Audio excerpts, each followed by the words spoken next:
Purple Daily is daily Vikings entertainment. We just want the Vikings to win a Super Bowl before we die. I will ride with this group. Seriously, man. Please. And away we go. And a happy Feedback Friday to y'all, live here on the Purple Daily YouTube channel. Click that like button and the subscribe button if you haven't already. Maybe you're just discovering Purple Daily, just looking to mainline off-season content into your bloodstream. Oh, I'm so glad. We've been getting a lot of positive feedback on the Tuesday off-season blueprint episodes. So we will continue with the spreadsheet of glory, and we will continue to find creative, fun ways to remake this Vikings roster every week. Just got a bunch of responses to it in the feedback tab on the Score North app. That's the best way to email us, the YouTube comment section. So we'll turn the show over to you guys and get to your questions and your theories and your hot takes here after we start the show at Quick Trip. Judd, let's do it. Let's do that because you know what? Quick Trip is your one-stop shopping, as I've been talking about for quite some time now, folks. For everything that you could possibly need from a grocery store, only it's a convenience store. Only that makes your life as simple as possible. If you're watching this now, look at all of these options. The Karuba coffee. We're going to see the pizzas. We saw the salads. Everything that you could possibly want available at Quick Trip. Snacks, breakfast, lunch, on and on. It's that convenient, only it's a little bit more convenient than I'm telling you, because how about if you put the app on your phone, you're pumping gas, you're getting that gas, and Quick Trip, they bring your groceries out to you. Yes, it is that simple. You talk about a great playbook. Quick Trip's playbook makes your life as easy as possible, and that's what you want. So check them out and find out why they are the best convenience store going. Amen. Also, Black Stack Brewing. Shout out to our friends at Black Stack. And by the way, during the season, you could find Black Stack beers inside US Bank Stadium during Vikings games. They have, in our fridge downstairs right now, we've got the Slopes French Pilsner. We've got, I believe, the Pull Tabs Pale Ale and at least one of the local 755 New England IPAs. You can find Black Stack beer all over the state of Minnesota and expanded distribution into Wisconsin, Nebraska, and South Dakota. And I can't say enough, and you see a little glimpse of it there on the YouTube channel. I'll have to go take just a lengthier video of the tap room, which is the second largest tap room in the state of Minnesota. And just an awesome place in St. Paul with a 190-inch big screen TV. They also have hard seltzer cocktails and boozy slushies if there is a non-beer drinker in your family or circle. So check them out, blackstackbrewing.com. Okay. Let's speculate. Reckless speculation. Recklessly, if we may. This one comes from Anonymous, sent to Declan. I almost said this person's name. Yeah, don't do that.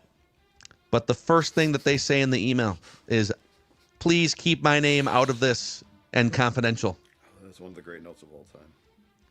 The name was on the tip of my tongue, but then I saw this, so we will not say this person's name. Larry? Bob? We'll call him Larry. Yep. All right. For now. All right. Kwesi loves to find value in positions for guys who have a lot of potential, but might not cost a pretty penny.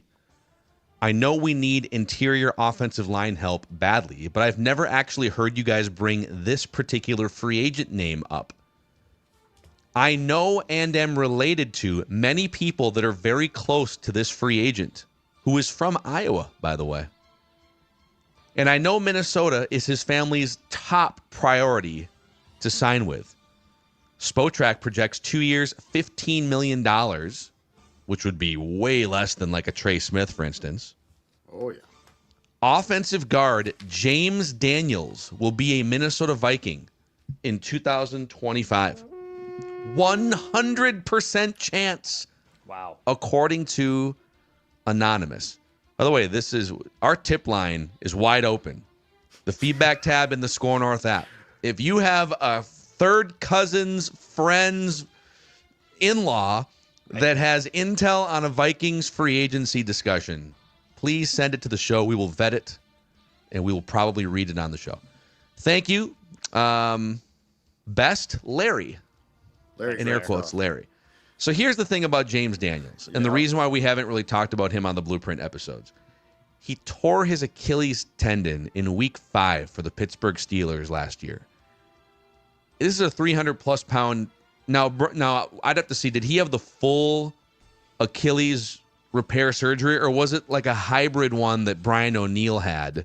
Because Brian O'Neill came back strong. Yeah, no, this looks like he tore the full thing. So okay, he had the Cousins procedure, as I like to call it. Makes me kind of nervous. He is only 27 years old. He's a former second-round pick out of Iowa, 6'4", 330-ish pounds. Yep. And he was with the Chicago Bears for 4 years, now the Pittsburgh Steelers for the last 3. And he's been just a good, solid, like slightly above league average offensive guard. I worry about a 327-pound human being having the full Achilles surgery. Makes me nervous. So is Larry saying that it's 100% because the team and James Daniels are on the same page, or is he just saying it feels like James Daniels wants to play here, which is great? I think it's more that him and his family want to play here. Iowa connection, would love to play here. But the Vikings are also looking for a bona fide upgrade at least one of those guard spots. Is someone who wasn't like it's not like he was a perennial all-pro candidate before the surgery. Right. I don't know, man. It makes Hear me out. This is very bargain bin-like to me. Hear me out. This is a move that you only make if you are going to completely redo the house with both guards. So, like, this isn't your marquee guard. Like, if they like him and they're convinced that the recovery is going well, I could see a potential where if he will take what they offer, that you sign him and he has a good chance to start.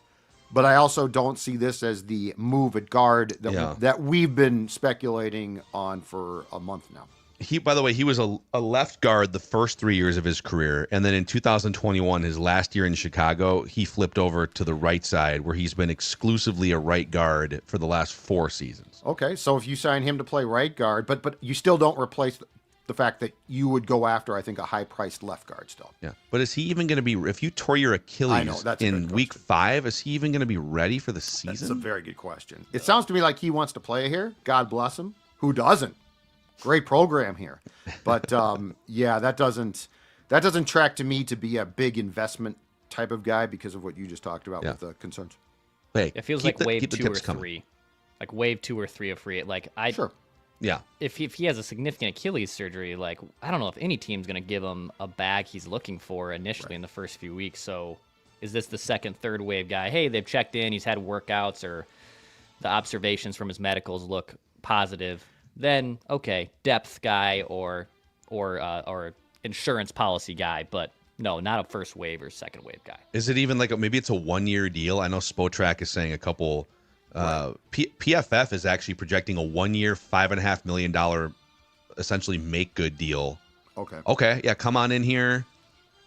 Maybe take the job in week 5 or something after you're fully recovered. I could see that. Something we don't know here, and we've talked about it, but one thing we have no clue on, and you're all going to roll your eyes. I know. Go ahead. We don't know how this team feels about Blake Brandle. Like, he played there all year. Did they... And his performance definitely dropped off without Darisaw, but Darisaw is coming back. Mm-hmm. And did they see upside there? Like we have no idea. When we talk about the guards, the right guard, I'm pretty sure, is going to be replaced. But, like, we're all sort of dismissing Blake now as, well, he really dropped off, so he's done. We don't know that for sure. You know, real quick, like to Jared's point in the comment section, yeah, we don't know about Blake Brandle. At worst, though, he's not highly paid. He's making like what, $2 or $3 million. Yep. You could easily justify paying $2 or $3 million to your top swing backup utility offensive lineman. Mm-hmm. But to Jared's point, the Vikings could just bargain bin an actual healthy, established, good veteran like a Kevin Zeitler or a Zach Martin for a guard spot. So yeah, like if you're gonna pay. Let's use the PFF projection here.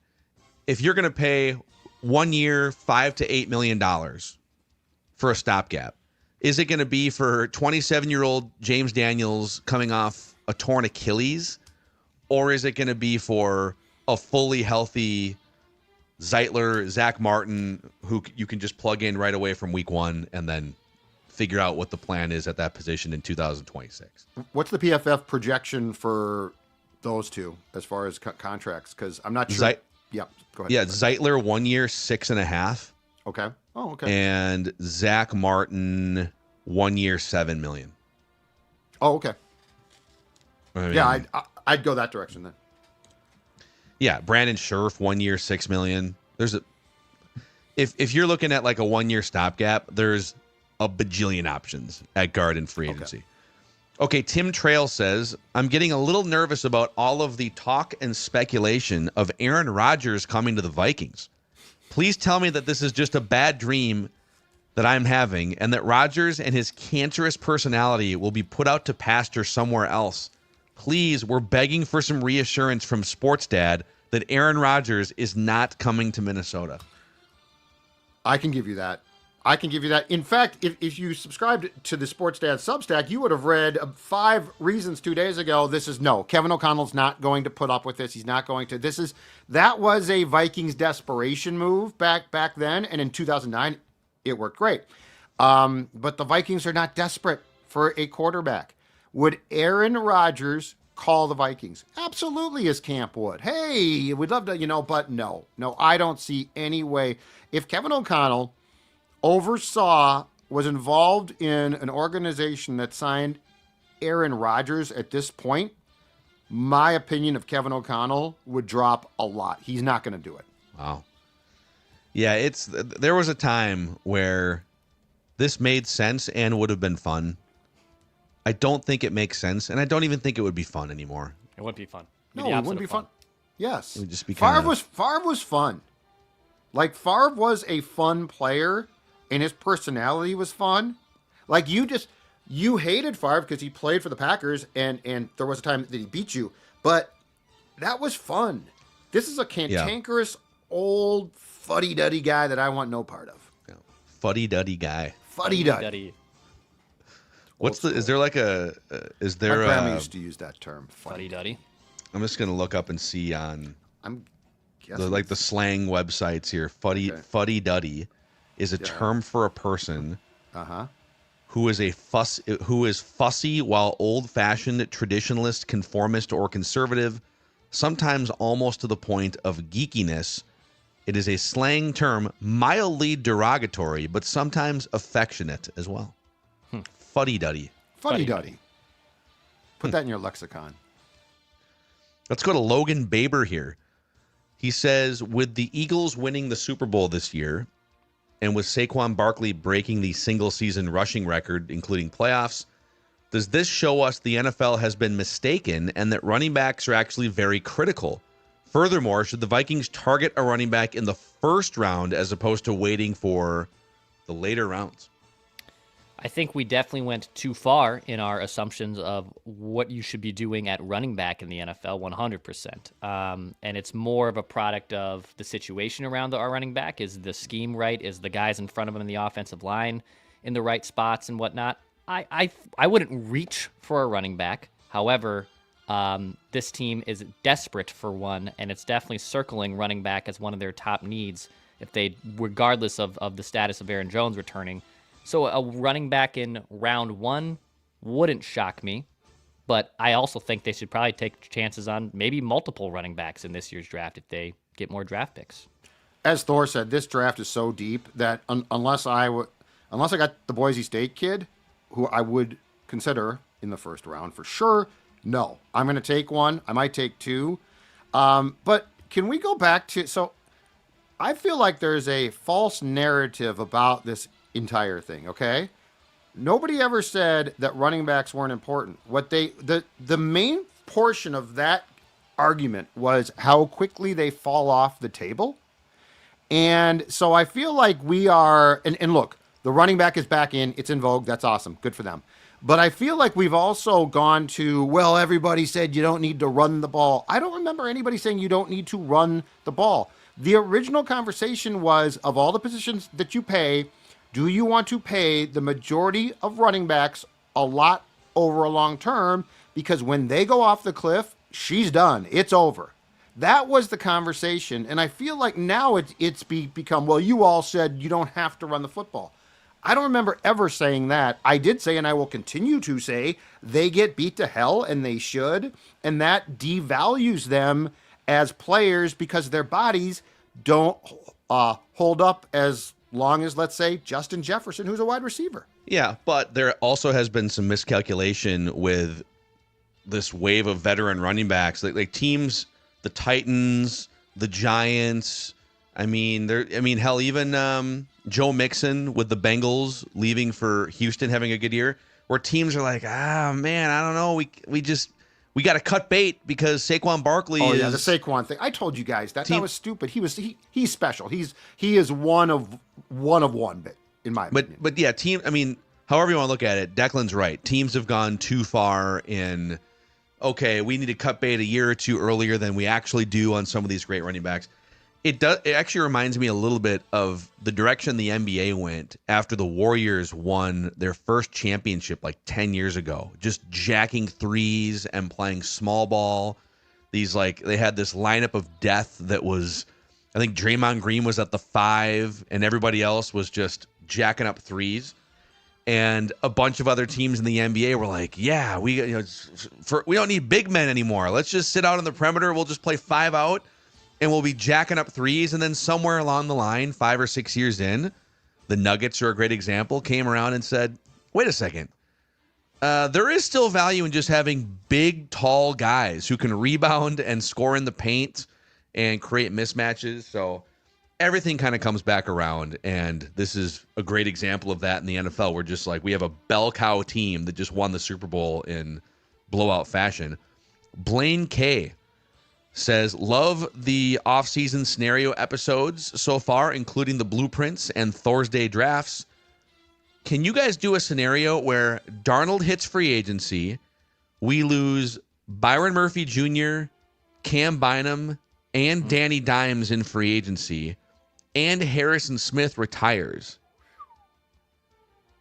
I would say if you lose Murphy and Bynum in free agency, something he's either gone completely haywire if you lose both those guys, or you have identified incredible replacements for them. I don't know that there is a scenario where you lose both of those guys to free agency with the amount of cap space you have. I don't think there is. We should maybe entertain that for a Tuesday, though. Like if they're going to do that and we want to sign another cornerback instead of Murphy, if they want to do that for the draft, they have more cap space to go external instead of internal. There is I agree. I think it's unlikely, but there is a path where we should probably entertain one of those, if not this Tuesday on a future episode of the Blueprint ones. Yeah, we got a month's worth of them to do. We can tinker with that for you, Blaine K. Chu says, I hate the Eagles, but can't deny their success. This week, you all keep talking about copying the Eagles. The one thing their GM does better than anybody is to never let an asset go wasted. Listen here, I know you guys hate this, but we need to franchise tag Sam Darnold. The Eagles GM managed to get a first-round pick for Sam Bradford back in the day. He managed to get a first-round pick and more from the Colts for Carson Wentz. QBs are way too important in this league. Somebody will pay at least a second-rounder for Sam Darnold. We need to be patient and wait for it. Tag him and find a way either around his cap hit or trade him. If we want to be like the Eagles, we don't let a 14-win quarterback walk out the door for nothing. I don't disagree with the premise. I'm just telling you every indication from what O'Connell is saying is that they're not going to, and I think that there is a fear internally of the fact that tag might not make him nearly as big of a tradable asset as we think. Like, that's how it's shaping up. Yeah, also, I'll throw this on here, this comment from Czar, that we can't risk franchising Darnold and then being stuck with the price tag. Well, here's the thing. So there's a 2-week window for when you can franchise players. It opens up on February 18th, and then I believe it runs until like March 3rd or March 5th. Mm-hmm. But the NFL Combine takes place in that window. Mm-hmm. So you would never franchise Darnold without knowing for sure that you're going to trade him. Because it is too risky. If you've got all this cap space and you have a chance to go add trenches help on both sides. If you were to lock into a 1-year, $40 million commitment, that eats up such a huge percentage of what you'd be able to spend in March. So I don't know that it's risky. Like, I know we've kind of talked about that way. Oh, you can't risk it, but you're going to have a bunch of conversations over cocktails at the combine. You're going to talk to, I'm sure, the Steelers, the Raiders, the Titans, whoever might be in the market for a quarterback, the Giants, I don't know. And aren't you going to know in like a week and a half? All right, we went to the combine.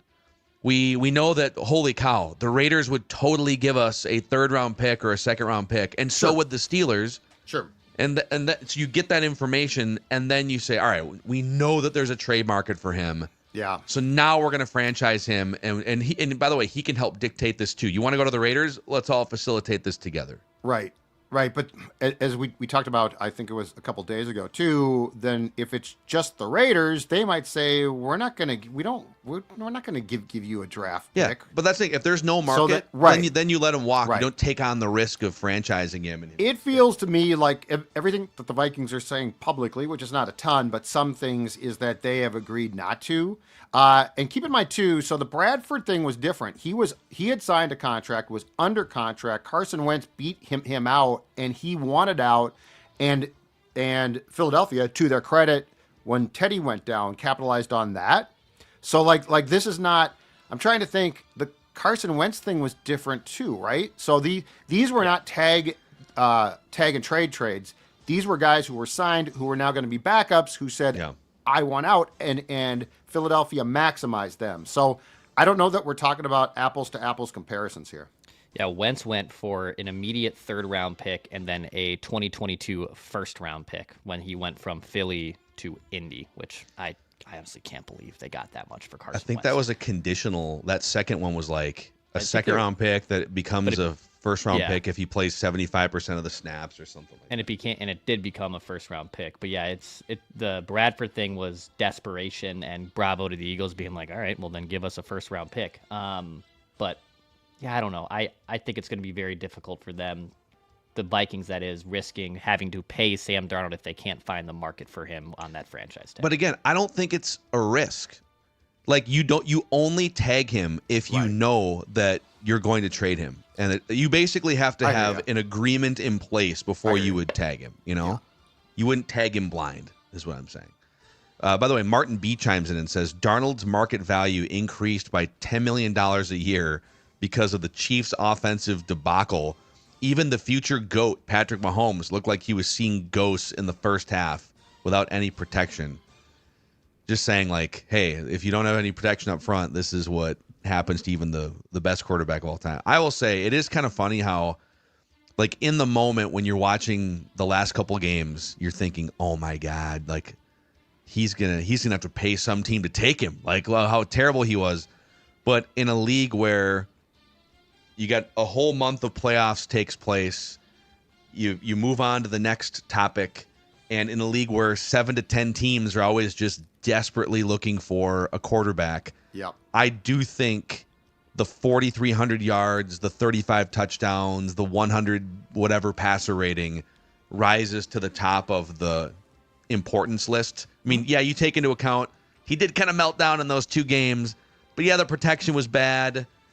He also threw for 4,300 yards and helped win 14 games. I think now that there's some space between the last couple games. I think in retrospect now, the thing that's going to potentially decrease his price tag a bit is the availability of Cousins and Rodgers.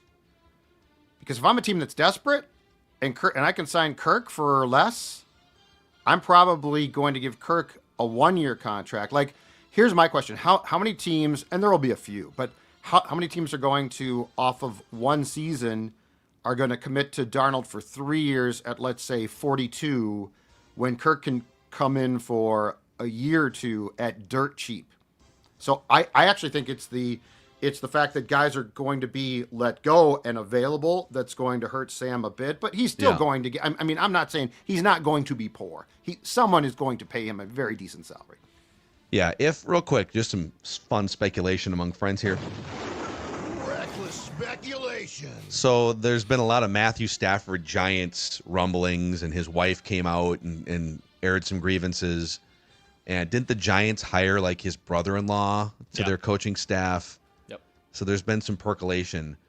And Cowherd reported on his show this week. He said he talked to, I think, a current NFL GM who shall remain anonymous. Probably the Rams GM.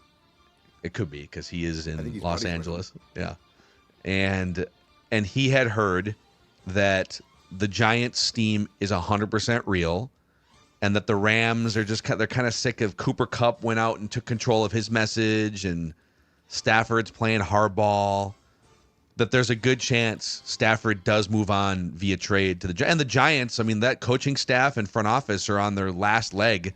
Do they even have time to draft Cam Ward and have a bad season? Or are they just going to get fired? So don't they want a more established quarterback? Which is where Sam Darnold can make some sense there too. But let's say the Rams trade Matthew Stafford to the Giants. Cowherd then filled in. That makes room for Aaron Rodgers to come in for like a year with the Rams and rehab his end of career image. But I think that's where he's wrong. I think if that happened and Stafford left, I think Sean McVay would lean toward Sam Darnold for like $42 million. Puka Nacua, similar offensive system. Yeah, well, and didn't he also in the tweet that you sent me via text? Didn't Coward also speculate that the Giants would give up their first round pick? He's saying that the Rams would be asking for their third overall pick. Yeah, okay, that ain't happening. That's pretty aggressive for like a 37-year-old Matthew Stafford, and the money that you'd have to pay him to. I can't see Rodgers going to the Rams for multiple reasons, including aren't Sean McVay and Matt LaFleur tight? I think LaFleur was on his coaching staff at one time. Yes, but that also, you could, from a personal standpoint, LaFleur might say, yeah, stay away. But from a system standpoint, Rodgers is familiar with the system. I just can't see that. I can't. I mean, Darnold makes a lot of sense there. Yes, he does with that arm. Like, unless the Rams are just scared off by the fact that they kicked Sam and the Vikings' ass in that first-round playoff game, if I was to set odds, I'm with you. I think Darnold makes more sense. I think Rodgers makes sense in very few places. Very few places. He's just such a pain in the ass. And he's not going to change now. Yeah. He is. He's a pain in the ass.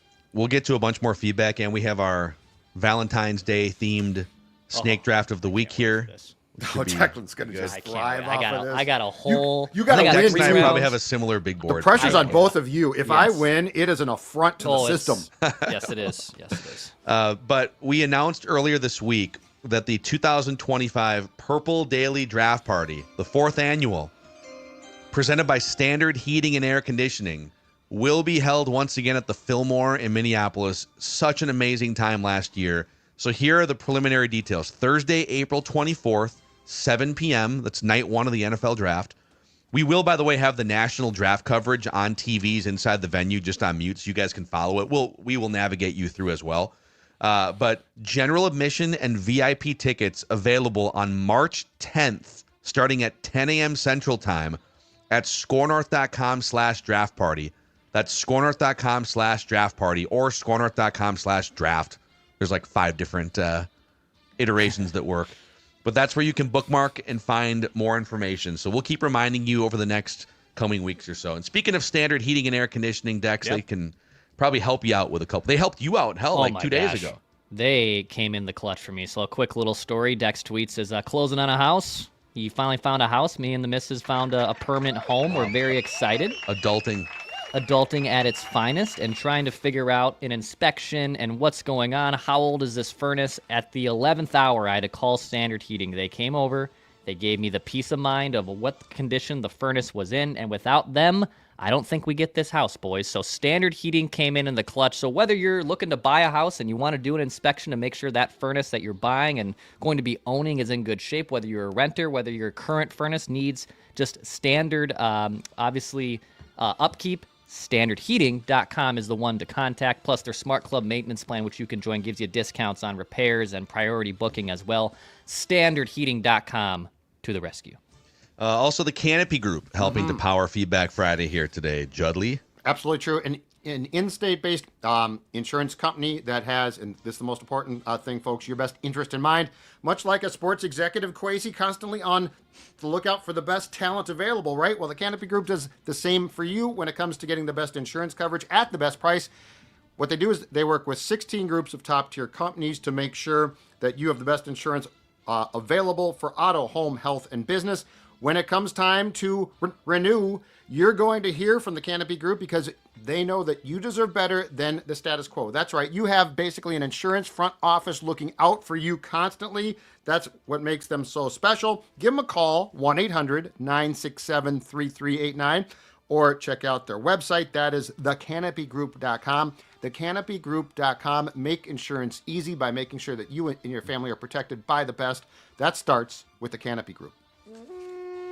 Okay, Brandon Ledoux says, happy offseason speculation season, fellas. I've been loving the new format for the Vikings Blueprint sessions on Tuesdays, but I still have a slight bone to pick with you all. Mm-hmm. For all 3 episodes, you've brought back Daniel Jones. What for? Unless he'll account for a comp pick in the future, why set this in stone?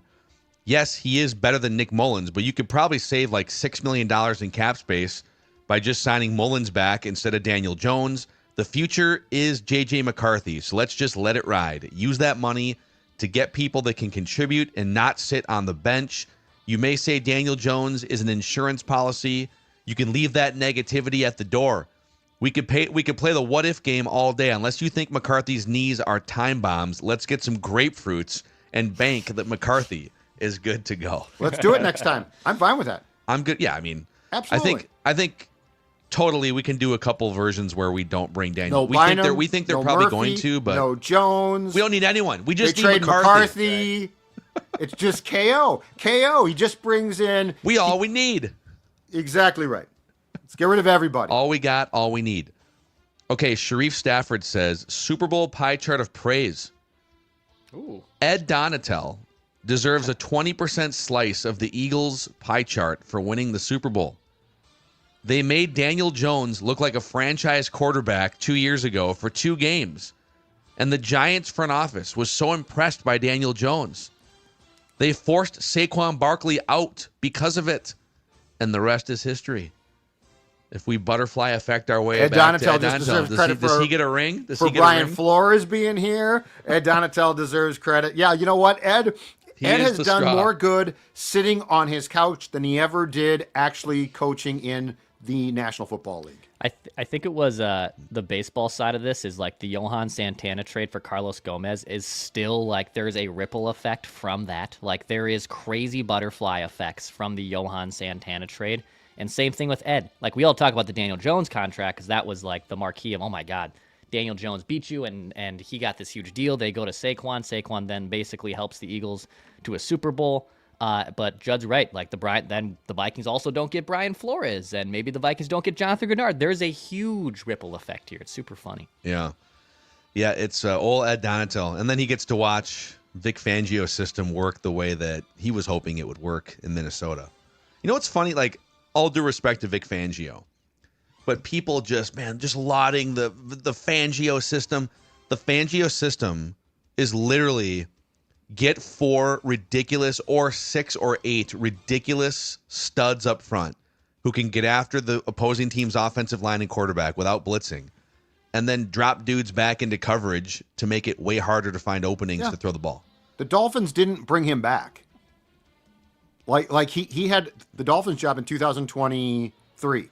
So like and yes, it's about talent. But we saw that. Now Flores gets a lot of credit. 2023, he took a lot of guys that he probably didn't see as fits, and it worked.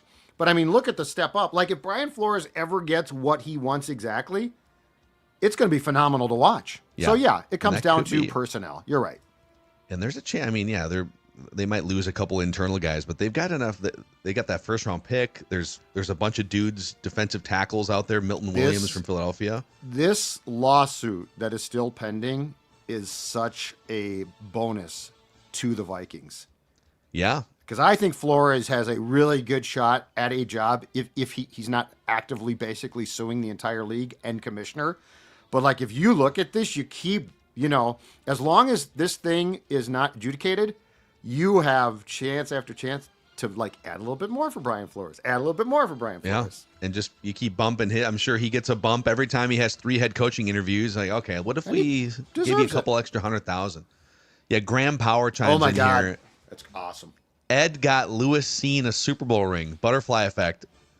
So he drafted Louis Cine for his system, and Louis Cine breaks his leg, and then Flores comes in. He's like, he doesn't really work for me. So they cut him. He winds up with the Eagles, and he gets a Super Bowl ring. I think he agreed to a deal with the Jets.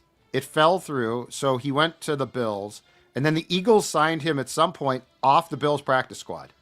The irony, by the way, of Louis Cine winning a Super Bowl ring as part of the Fangio-Donatel defense, the Donatell defense, the one that was displaced away. Yeah, it's crazy. Let's see here. Quinn Furness says, could you guys explain the Brian O'Neill restructure situation and why either the Vikings or Brian would not want to do this? I remember you guys discussing this in a previous offseason, but can't figure out why we wouldn't want this if it clears cap space and Brian gets more money up front. Thank you. This is where Purple Daily is going to get into the weeds here. Football. All right. Learning tree time here. Now, we are not capologists. We are entertainers. So this is for your knowledge, but also entertainment purposes. Please consult a real capologist if you would like a 100% ironclad answer to this question. But so when you hear about restructured contracts in the NFL, I think sometimes it's painted as like the player agreed to like take less money or something. There are situations where a team will go to a player, Chad Greenway, 100 different times, for instance. This happened to Chad like 3 years in a row, where you no longer have any guaranteed money left on your deal, and maybe it's the last year of your contract, and you go to them and say, hey, so like we could just cut you and we save a bunch of cap space. You don't have any guaranteed money left, but we still want you around, so let's come up with a new contract. Like, that's one way to restructure a deal. The other way, which is what the Vikings are facing with Brian O'Neill, is so he has 2 years left on his contract and around like $35 million total. There may be a little more than that with some bonuses that I'm not accounting for here. But let's call it, hey, Brian O'Neill, you got 2 years left at like $35 million. But according to Over the Cap, $0 guaranteed until he makes the team out of training camp. And there could also be a date like somewhere planted in the springtime where if you're on the roster on a certain date, then a portion of it guarantees. But this is where the Vikings have a little bit of leverage in saying, like, all right, there's a couple ways we could approach this. You would like some guaranteed money, obviously, and so Brian has incentive. We could just come up with a new contract, period. Or what the Vikings can do without even asking Brian O'Neill is they could take his $17 million non-guaranteed base salary for this year, and they could convert that into a signing bonus, which is, boom, here's $17 million in your pocket right now, guaranteed. Congratulations. We love you, Brian O'Neill. And signing bonuses are prorated from a cap accounting standpoint over the duration of the contract. So instead of it being a $17 million, and that's funny, he actually has a $26 million cap hit this year because of like a previous signing bonus that's also being paid to the books. So you convert $17 million base into a signing bonus. He gets the money, and then you get to prorate that on the books over the 2-year duration of the deal. So you'd be saving half of that because there's 2 years left. You'd be saving like $8.5 million to this year's cap, pushing it into next year. So there'd be another checkpoint to figure out, all right, do we just let him play a bloated year on his last year of his contract, or do we do an extension? But that's probably what's going to happen. They just say, hey, Brian, how would you like $17 million guaranteed? Here you go. And then they save $8 million in cap space for 2025. Was it last year or 2 years back where this exact same thing played out with him, and they actually didn't do it immediately? Yeah. They waited. Didn't they wait? It was 2 years ago. Yeah. They waited, and they either did it or I can't recall how it played out, but we assumed it was coming quickly in March of that year, and it didn't. But yes, Greg. Greg says cap talk hurts my head. I know. Amen, pal. Yes. It's hard because we don't. But it's an important accounting thing. We're not going to get into the weeds every second of every show, but this time of year, the whole game is how much money do you have to bring in players to help your football team? So, yeah, like I don't think we get too wonky on this show. The Tuesday episodes we do because we're literally doing like spreadsheet math to figure out can we afford this player. So we're gonna try and bring what we know about it to the table and explain it as clearly as we can without getting bogged down. So it's like a boring show every single day. Well, Greg, here's the good news. See the cap talk like your broccoli, and to get to your dessert, you got to have your broccoli, right? Because free agency signing is the best time of the year, and that's your dessert. But you can't get there without the cap talk. Yeah. No, it's eat those green beans. Math is not fun. I will totally agree with that. Let's see here. Let's go to Jason Blackstone has a suggestion for the quarterback cesspool challenge. Okay. Quick idea for you guys to ponder. I was thinking about this all year, and I do think your postseason QB cesspool challenge is not as exciting. Yeah, I mean, it's we all agree on that. Anticlimactic. It is. It's great for Judd because he dominated this year, Jason says. But my idea is for the same regular season structure, but you change the end of the year to have a quarterback cesspool challenge championship game setup, kind of like fantasy football. I'm in a league that kind of does something like this. This is interesting. So he says, all right, you get through the regular season, and let's say Phil and Declan have the two best QBRs, and Judd, you've been eliminated. Sorry. So the regular season eliminates Judd. Phil and Declan then meet in a standalone championship game, so the last week, which is Super Wild Card Weekend, because there's still 8 quarterbacks available. The reward for having the best regular season is home field advantage. So you get to pick first, and then he's also saying you would get a points advantage in the championship round. Chris Long, our buddy from Channel 5 Eyewitness News, he runs the Hubbard TV Fantasy League for 15 years. Judd, weren't you in that for like a year? Yeah, and you pieced out. I didn't even draft though. So Dex, you've never partaken. Nope, I haven't had a fantasy football team in about 10 years. Okay, yeah. So what Chris does is when you get to the playoffs, if you're like the 1 seed, you get a 10-point advantage in the first round as part of your home field advantage. So we play the moral here is you play the whole regular season quarterback cesspool challenge, and then the third place person gets eliminated. And at the very least, it would be like Judd versus Declan. Declan had the best regular season score, so he gets to pick the quarterback first. And then whoever wins Super Wildcard Weekend is your champion.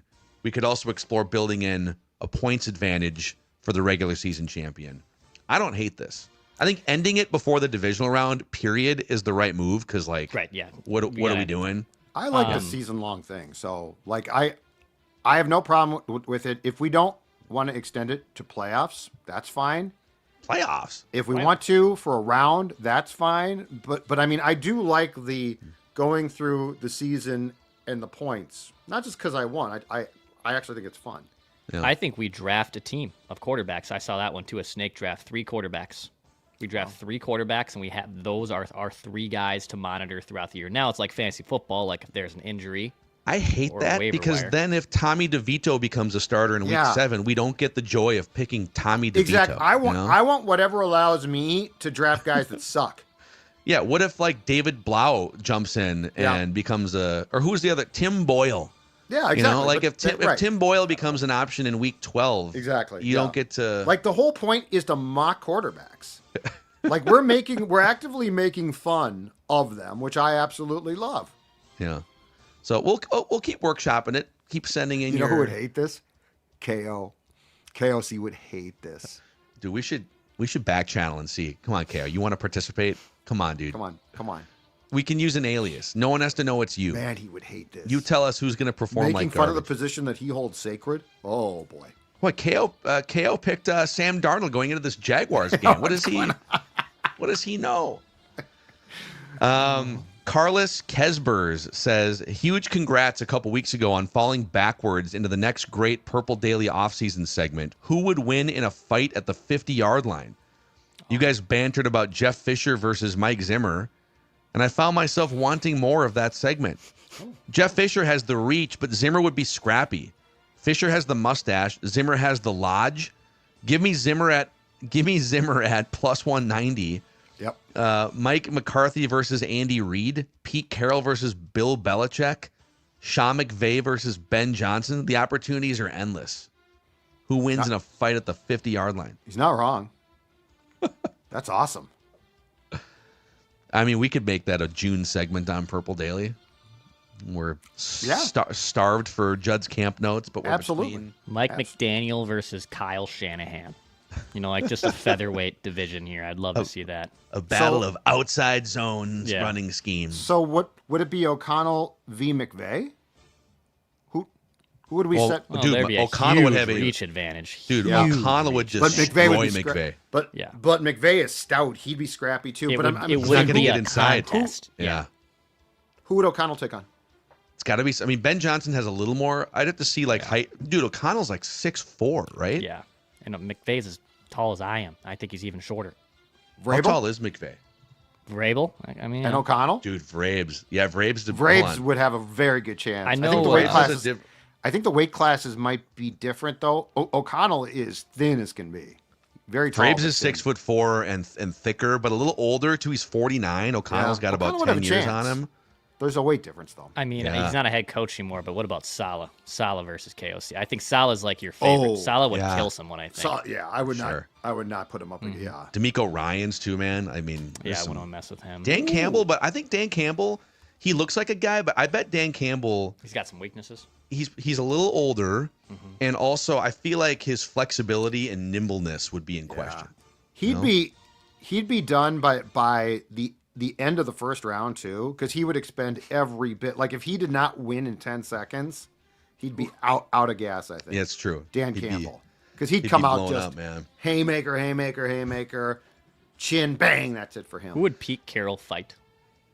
We got to get someone in like the same age bracket at the very least. Belichick was the suggestion, but I think I think old Pete would wipe the floor. Pete 70? 73, right? Okay. 72.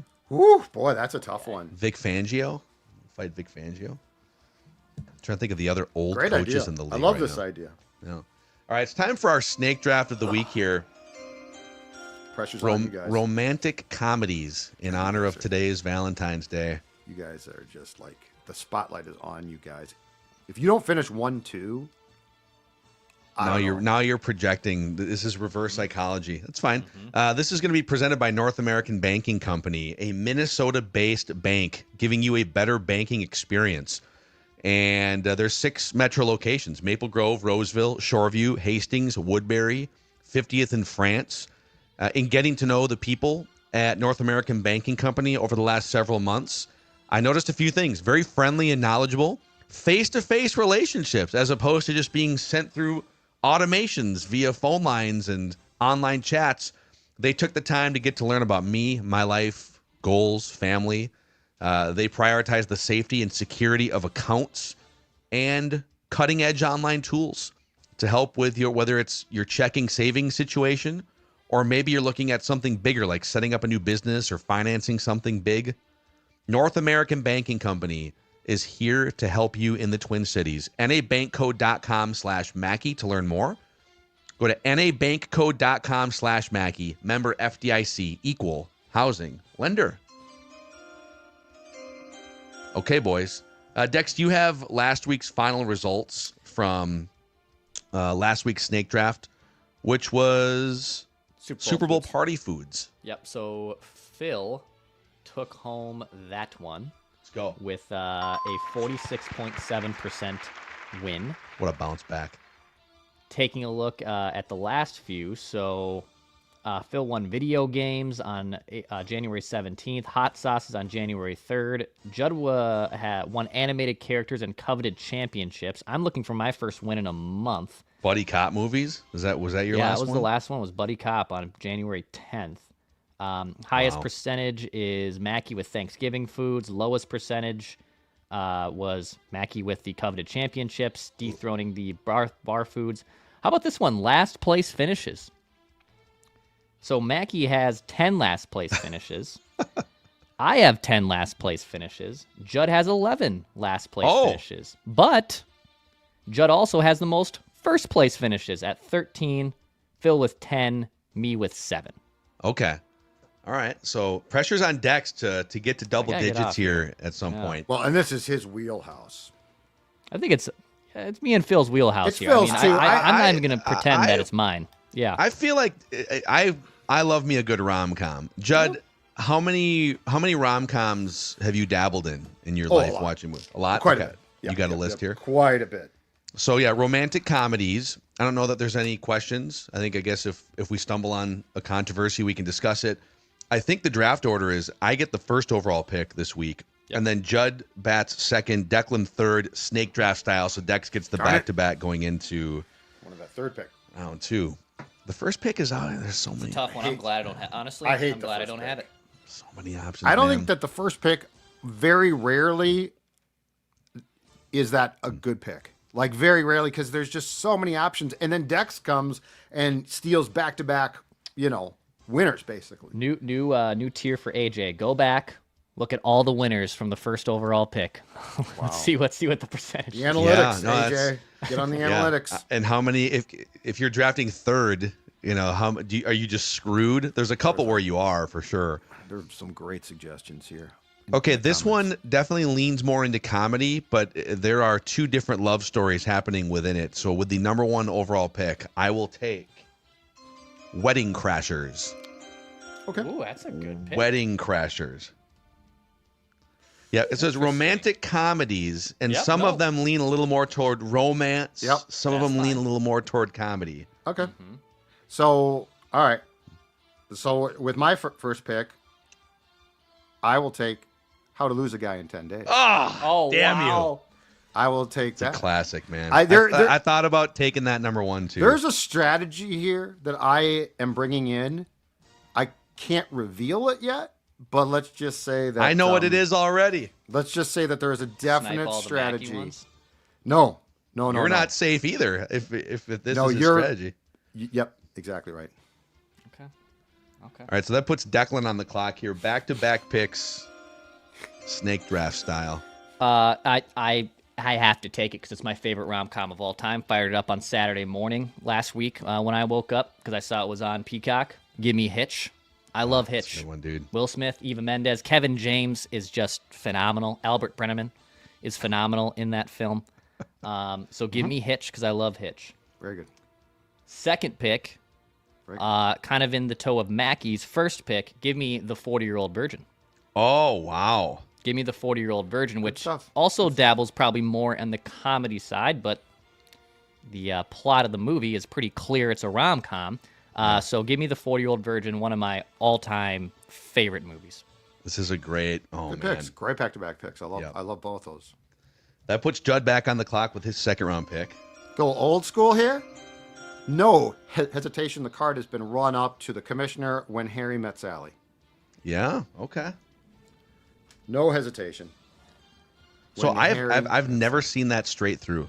Wow. I don't think. And we started watching either. it 2 weekends ago, and I fell asleep after like 30 minutes when they were like in the car together. Saw at one point. it in the theater twice. Loved it. Oh, wow. A 2-time theater movie. Oh, Billy. Well, yeah, I was 19 or 20. Yeah. Billy Crystal, Meg Ryan, phenomenal. Wow. And then they Super Bowl commercial this year. They recreated it with a few people. The dining scene where she is. Sydney Sweeney I was feel like in it. Meg Ryan's been like MIA for 20 years. Yeah. Yeah, Sydney Sweeney was in the commercial. Okay, wow. This is some haymakers here. There's a lot of options on the board. I get the next 2 picks here to wrap up my portion of the rom-com snake draft. Give me Crazy Stupid Love with the first one. Good one. Damn it. Steve Carell and what's his name? Ryan Gosling. So I almost took this with my first pick because I do think it's probably the best of the movies. And it is a rom-com. I'm not denying that it's a rom-com. It certainly It's a good movie, though. And it's Kevin Bacon. It's such a good movie, dude. I watched this on the plane, one of the 9 movies I had to watch in the 8-hour flight back from Hawaii. It kills me every time. It's one of my favorite films. Oh man, I feel so much pressure here because there's so many available. Is this going to be too obscure? Are enough people? I feel like I've gone really mainstream though with Wedding Crashers, Crazy Stupid Love. You're in good shape right Give me Forgetting Sarah Marshall. Damn it. Let's go. Damn it. Forgetting Sarah Marshall. Didn't we review this on Romcom Rewind? now. Great movie. There is we do have a podcast feed called Mackie and Judd's Movie Reviews. We have like 100 movie reviews, action movies, rom-coms. Forgetting Sarah Marshall. Love it. Love that pick. Sucks. Dex is There's wrecked. still quite a large wrecked. list. He didn't take every rom-com. No, he didn't. But I mean, it's felt a good- I- it's a great- Look at the rave reviews. It's a great Mackie pick. with a steal. Yeah, this is Phil. I think has clinched it. That's Yeah, I love this here. pick. I love this go, pick. dude. But I'm going to praise him. I'm not going to be. This is great. Great job. no.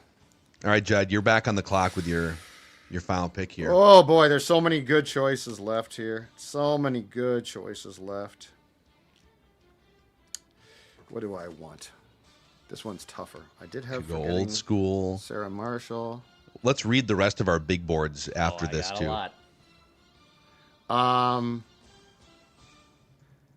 I'm gonna go. I will go old school again then, and I will go with 16 Candles. Oh, it's a great one. Candles. 16 Candles. Fantastic. John Hughes, Molly Ringwald. You know, so there's a The guy that bunch of played great. Jake. Yeah, there's a bunch of great '80s ones. That might be a snake draft. I'll save. There's a couple other ones. I'll wait till the draft is officially over to not spoil here Pretty in Pink. for Dex. Oh man. What do I want to? Hitch got taken. We got to come. This is Dex is Comment. wrecked. I think Hitch I don't. is a I think he's question. out of Yeah. options. I don't think he's. Well, I don't. I got Dude, options. you've got a huge list. It's The one problem movie. is I have wrong? to try to offset Phil's votes. That's my. You got to go with. Take something that's in your heart. You worry about you, and I'll worry Take about something me. that's in This your is- heart. You don't need to offset Phil. If Don't- Phil wins, Phil wins. Okay, I think the only way, because there's a lot I have. Yeah, there's a ton I have here, but I think to potentially offset some of the votes to Phil Wow. and lean in with some of the more modern movies. Give me Knocked Up. Okay. Give me So, Knocked Up. Have you seen Knocked Up, or are you just picking a movie that you no, think I is going love to give Knocked. up? I've seen it 15,000 times. I love okay. Knocked Up. No, Knocked Up was on my big Wow. board. Knocked Up was Wow. on my big board. Wow. I It's a didn't good think one. I'd have to Phil take it. did but- throw you for a huge loop. No, it's okay. It's just I feel like I'm also you're- playing the This game is of like the votes. it's like when you're in that NFL war room and it's like, oh, they took Michael Penix. Oh my Yeah. God. This is one I'm not concerned about because, like, I'm going to, for the most part, just do me. You did. Here's the final But result. I'm not going to win. I'm fine with that. Judd goes with How to Lose a Guy in 10 Days, When Harry Met Sally, and 16 Candles. 3 absolute classics from kind of 3 different. Well, Harry Met Sally was like late 80s. It was 89. 16 Candles was 85-ish, I want to say. Yep. And then Dex goes with Hitch, 40-Year-Old Virgin, and Knocked Up. And then I wind up with Wedding Crashers, Crazy Stupid Love, Forgetting Sarah Marshall. The voting will take place very shortly on the Score North Twitter /X account, where you can crown one of us champions. Another 80s one that was actually, I think it was on like last weekend. I was watching it with Patrick Dempsey, Can't Buy Me Love. Yep, that's another good one. And there was a Nick Cannon, Christina Milian remake of it in like the early 2000s. I thought it was really? a cameo. Yeah, but it was, dude. So this, to spoil it, it's a nerdy Patrick Dempsey who pays $1,000 to like date, quote unquote, the popular girl to become popular, and then a bunch of twists occur. It's a great classic. The 80s, as far as teenage rom-coms went, was phenomenal. Yes, every Phenomenal. year, just haymakers. Yep. What else was on your big boards? I had 10 Things I Hate About You. Yep. Yeah, All-time that's a great one. Great one. That's on mine. I had She's Out of My League, which is a guilty pleasure one of mine. We did that one too on Romcom Rewind. I love She's Out of My League. Yep. We just watched The Proposal the other night. I love Ryan Reynolds and Sandra Bullock. Love The Proposal. Couples watch that. Retreat's a good one. That's Yeah. a super funny one. Also a little bit more modern. Those were some of the ones I had. I think there's some Adam Sandler ones in here that I'll throw some love to. The Wedding Singer, 50 First Dates. Yeah. Cute. I would say I had Jerry Maguire on my big board. Ugh. It is a Jerry classic Maguire movie. is a It's a classic rom-com. movie. You're right. It No, is. I don't. It wouldn't be on my board, but it Wouldn't be on definitely my is a rom-com. Yeah, it's Yeah. a rom-com. Sleepless in proposal- Seattle. Shout out. The Proposal, I watched part of it. I just couldn't get into it. I couldn't get into it. I actually liked him. She annoyed me. Oh, I love Sandra Bullock. Big She Sandra annoyed. guy. Well, While you in were Speed, sleeping, in that's Speed, she's fantastic, and that's good too. I'm just saying that particular character, I did not like, but yeah, she is. I mean, Speed's an all-timer. It's not a rom-com, but it's a. Yeah. Colin says, what about Titanic? You know what? I never saw it. It's probably too much of a drama than a comedy, but Silver Linings Playbook is a phenomenal Yeah. love story movie too. I wouldn't call It's it a good one. comedy, but Yep. that's also a really good movie. So the voting on the Score North Twitter /X account here. We'll see who takes this one down. A lot of good rosters here. A lot of good rosters. It's good. Yeah, it's great. All right, boys. That wraps another Feedback Friday episode here. Purple Daily, Sports Dad Judd, Executive Producer Declan. I am Phil Mackey, and we just want the Vikings to win a Super Bowl before we die.